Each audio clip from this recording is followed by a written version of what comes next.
the only one to bring a claim for taxable costs here. So again, we're overreaching what is available. We didn't get sued. We responded and generated the necessary surveys that we needed to defend ourselves. Can I ask you, I do have one question as I was trying to dig into this, and that because of that, what that statute says, that the bill of costs seeking the cost of the depositions is a cash grab, it's an improper request, has to be stricken by the court, it's frivolous, and so there should be sanctions. It's not lost on me that there's a little bit of irony for one party to say that the other party's position is frivolous. All right, and good afternoon. We're back on the record in the 53rd Circuit Court for the County of Sheboygan. On our civil docket, we do provide public access both in the courtroom and also online. And up next, we have the case of Holderman v. Bruckman, file 24-9044CH on an objection regarding taxation costs. Counsel, you want to state your appearances, beginning with plaintiff counsel? Joseph Zeiss, Your Honor, on behalf of Mr. and Mrs. Holderman.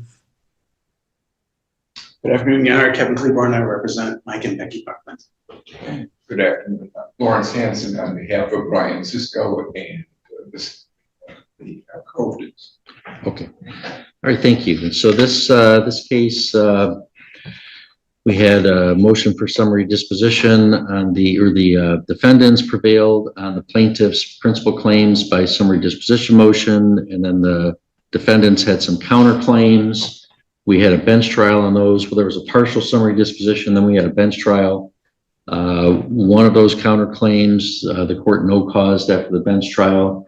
The other one, the court did award nominal damages, and then the defendants' counterclaimants filed a bill of costs with the clerk under the court rule, and Mr. Zayas has filed an objection to those bill of costs and a request for sanctions.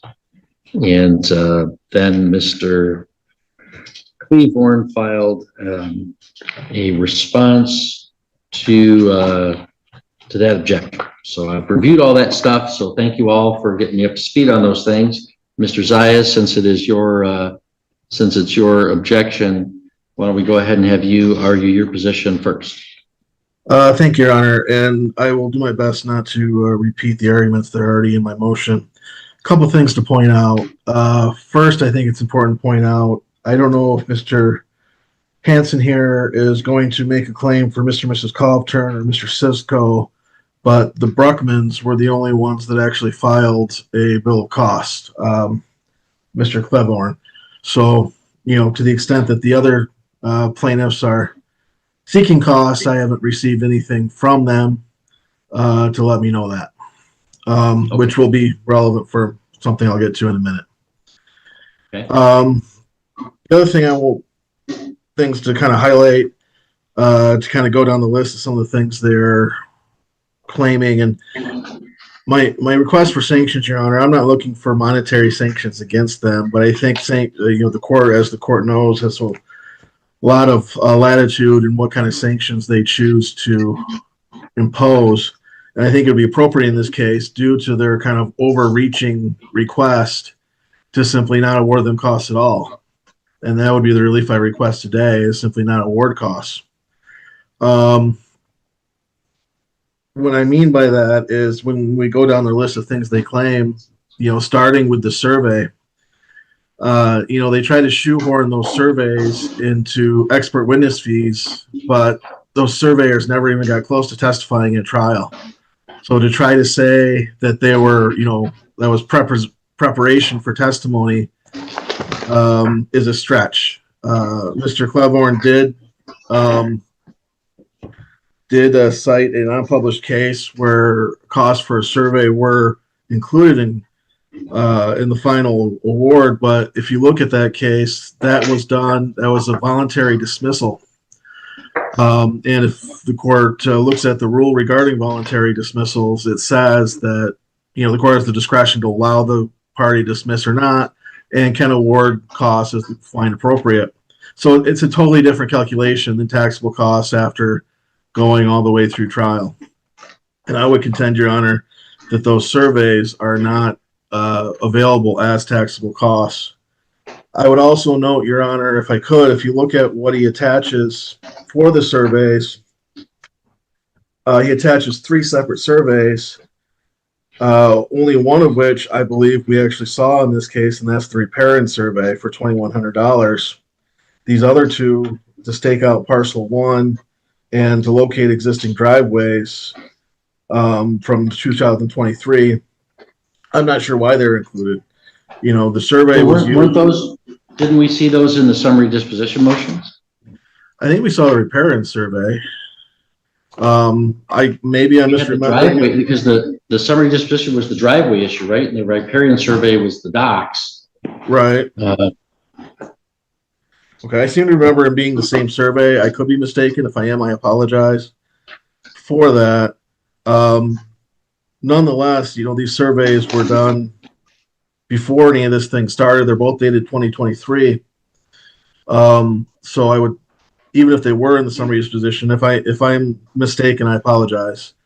But I still don't think you can say they were preparation for trial. Okay. You know, these are the rule that he's claiming is expert deals. It's MCL 600-2164-1 dealing with expert witness fees, and expert testimony wasn't provided at all. In fact, we didn't even have affidavits attached to the surveys. We just had the surveys. And so to say that this was expert testimony somehow and that they were made to prepare for testimony at trial somehow is, I think, way beyond what that court rule allows. Something else to note, if the court rules that mediation fees are available, I'll note that he claims 2/3 of that mediation fee. At most, even if the mediation fees are split between the attorneys and not the clients, which is what the court rule says. The court rule says it's split pro rata among the parties. But I understand in this case, the mediator split it 3 ways between the 3 attorneys, and that was fine. We paid our 1/3. Again, the Bruckmans were the only one to bring a claim for taxable costs here. Unless Mr. Cleveland is now representing all the defendants, then at most he would be responsible. He could claim 1/3 of those fees and not 2/3. So again, we're overreaching what is available. I also note that he put those under proceedings before trial, which the court will note is limited by the court rule to like $20 or $50 or some small nominal portion like that. So to claim, you know, $4,200 for proceedings before trial, again, shows kind of what we're doing for overreaching. Finally, Your Honor, you know, we have the cost of the depositions, and as the court is aware, I'm sorry. Oh, I thought you were going to say something. I apologize, Your Honor. I thought you were going to say something. Those have to be, you know, the plain language of the statute suggests that they have to be used at trial and they have to be filed. He cited some case law saying summary disposition is enough. I understand that. That being said, I would return to the plain language of the statute, which really concentrates on what's available at trial. Nonetheless, even the cases say that it has to be filed, and he's claimed more, you know, just a review of his exhibit list from his motion for summary disposition shows that not all the depositions were filed. Some of them were, but not all of them. Mrs. Holderman comes to mind. And again, I'm just Julie Holdermans. And again, I'm looking at his exhibit list from his motion for summary disposition. So again, we're overreaching. We're overreaching what was available to claim for taxable costs.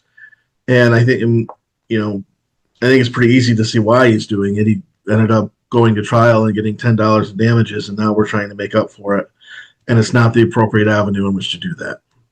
So I would object to his claim for costs. Again, only the Bruckmans filed a claim. So unless I missed a filing somewhere, only they can claim anything.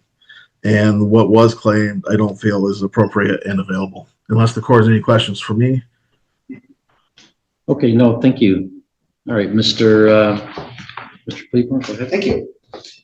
Yeah, I think the difference between the 2 sides of the courtroom is that Mr. Zayas is focused on most recent hearing and trial that we had in May. And I go back to the first legal shot over the bow in the summer of 23, and then my clients got sued June of 24. So it's actually the 26th month anniversary for when they got brought into this lawsuit. And so the surveys were a necessary component of what we needed to do to defend ourselves. Am I remembering right that the outlot and driveway surveys were part of the summary disposition? It was Exhibit A. It was the very first exhibit And the attached. riparian survey was the counterclaims, the dock and the Yes. anchor. Okay. Yes. And so we did have a number of survey costs. And so I think that goes back to, again, we didn't pick this fight. We didn't get sued. We responded and generated the necessary surveys that we needed to defend ourselves. The mediation amount is 2/3 of it. I'll tease Mr. Hansen here. I think he put a tie on today for the first time in several months. He has retired. So I did use 2/3 of the mediation costs covering for him. And so the 2/3 does include the Covtons and Mr. Cisco. So Okay, so that, okay. he was not practicing. I just threw it in there because it was me helping him cover for 2/3 of mediation total costs. Okay, so that rather than him filing a separate bill of costs. Correct. You just kind of did that. Okay. Correct. And then again, with regard to the depositions, I brought up the Holderman original sealed depositions and delivered them to the court. They should be there. Still here. Yes. Still here in the court file. Yep. And so the other ones were attached as full deposition exhibits to our motion for summary disposition. So Mr. Zayas took, I believe, 5 separate depositions. So he took 2 Bruckmans, 2 Coftons, and 1 Cisco. So I think he took 5 depositions, and I believe they were all attached to our motion for summary disposition. It was our motion for summary disposition I brought with me. That's almost 2 inches thick. Don't make me see that again. Yeah, I know. You probably had enough of this case. That was a lot of reading. Hopefully I can get this file box off the couch in my office too, but I do think that the costs that we incurred were necessarily incurred. And I just looked at this whole suit as something that lasted well over 2 years. And again, the surveys were not necessary but for plaintiff's claims. The depositions were not necessary but for plaintiff's claims. And again, mediation was unsuccessful, but that is a recovery. Can I ask you, I do have one question as I was trying to dig into this. On the, I mean, the defendants were definitely the prevailing parties on the principal claims. They were not entirely the prevailing party on all the counterclaims. There was a no cause on count 2. But as I understand the law, I can look claim by claim. And you were the prevailing party on count 1 of the counterclaim, which was a trespass, which is a tort. And the nominal damages were $10. And there is a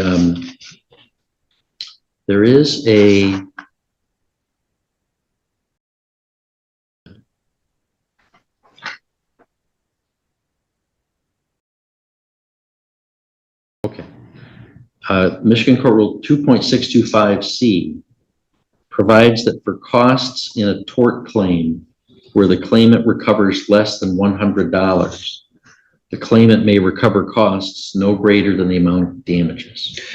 It's an interesting point. My response would be is that we did not feel the need that we had to go through trial, but for the continuing pushing of the envelope and the trespass. But that's why we sought and obtained injunctive relief. That was the last part of the court's order. Oh, that's true. It was nominal damages plus an injunction. Injunctive relief, yes. Oh, that's an interesting point. Okay. All right, thank you. Anything else I need to know to understand your position? I don't think so. Okay, Mr. Hansen. Your Honor, my clients and I deemed the other expenses that were not taxable that were paid by plaintiff's counsel were sufficient such that any ones that recovered in taxation costs are going to plaintiffs. So, Okay, so you're not filing a separate bill of costs, but 1/3 of the mediation costs was to cover your client's portion of that. And that was With your and their consent. yes. Okay. All right, Mr. Zayas, any rebuttal arguments on that or any of the other issues? I'll just note, Your Honor, that 1, I think there is certainly a question about who the prevailing party was, particularly at the trial. 2, I'll note that the the parties chose to be separately represented, and that's fine. That's totally their right. But to show up now and say, yeah, we agree with what he said without filing anything to say that they're claiming their own costs, I don't think is appropriate at all.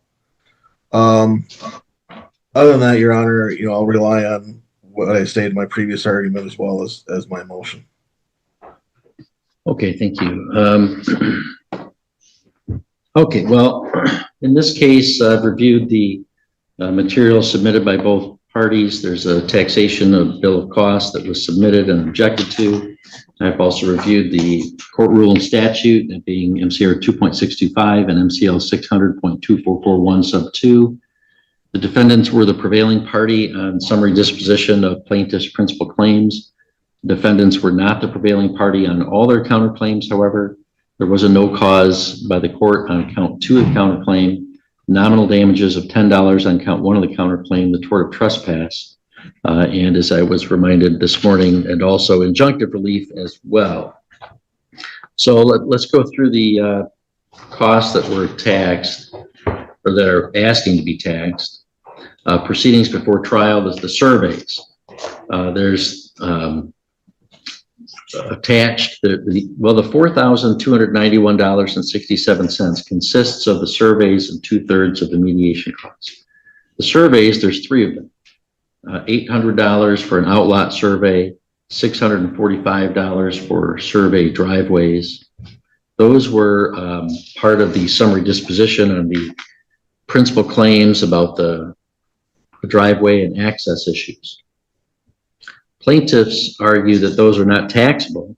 Defendants say they are taxable as part of the expert witness fees and including preparing for testimony. I would agree with the defendants on that question. And as noted by the defendants, survey costs were taxed in the unpublished case of Gowrich v. Rubin, 247744. Now, that's not super strong precedent because it looks like they were taxed, but nobody argued about it on appeal. So it's an example where that happened, but it's not legal proposition. It's not authority for the proposition that that's proper. I did also find another unpublished case from 1998, Dudley v. Hulsebos, Hulsebos. That's docket 196272. And in that case, the panel didn't completely resolve the question, but they did say that the trial court erred by completely disregarding survey costs as a taxable item. So I think those unpublished data points, I guess, I'm not sure I can call them precedent, in conjunction with these. You can't do these kinds of property cases without a surveyor, and they testify about the survey that they do. I think they do testify as experts, and the court rule doesn't require them to be expressly qualified as experts, but they do actually render opinion testimony. Here's my opinion about where this boundary line is based upon their experience, their training and education, and their scientific methods of surveying. So I do think those are appropriate costs. The riparian survey is a little trickier because of that court rule I cited that they're not supposed to recover costs greater than the amount of the damages. So I was considering whether I needed to limit that to $10 of that $2,100 of this riparian survey. However, there was injunctive relief that was issued, and really the only way that they could obtain that injunctive relief was to proceed on the trial of their counterclaim. And the only way they could successfully do so and obtain an injunction was to present a survey showing that there was a trespass. So I think that's a proper cost as well. As far as the mediation costs, those are expressly allowed by Court Rule CR 2.411D4. So that's proper, and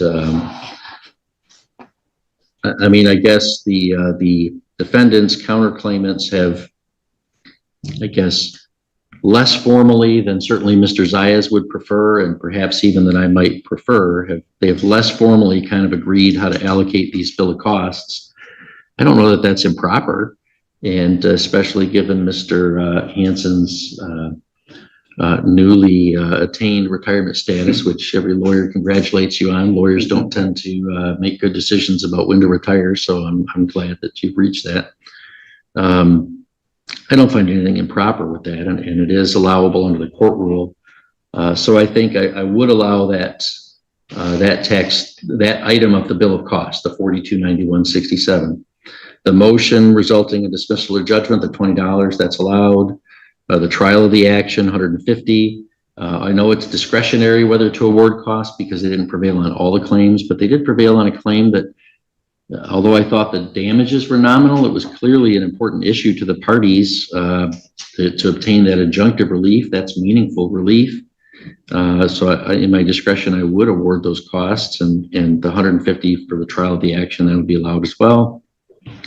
And then that leaves us the cost of the depositions, and there's documentation supporting those depositions. And then what was interesting to me is that plaintiffs objected to that and said, well, here's a statute that says you only get that if they're filed and if they're read in evidence, they're used at trial. And that because of that, what that statute says, that the bill of costs seeking the cost of the depositions is a cash grab, it's an improper request, has to be stricken by the court, it's frivolous, and so there should be sanctions. It's not lost on me that there's a little bit of irony for one party to say that the other party's position is frivolous when it seems apparent that the plaintiffs did not check to see whether there were any cases interpreting that statute. So it could maybe even be argued today that the plaintiff's position is the frivolous one because they cited the statute and failed to point the court to binding published case law saying that if they're used at summary disposition, that counts. I mean, when I read Mr. Zayas' objection, I thought, oh, well, that's what the statute says. I think I agree with him. That's an improper cost. You know, and even the good book says the first to present his case seems right until another comes and questions him.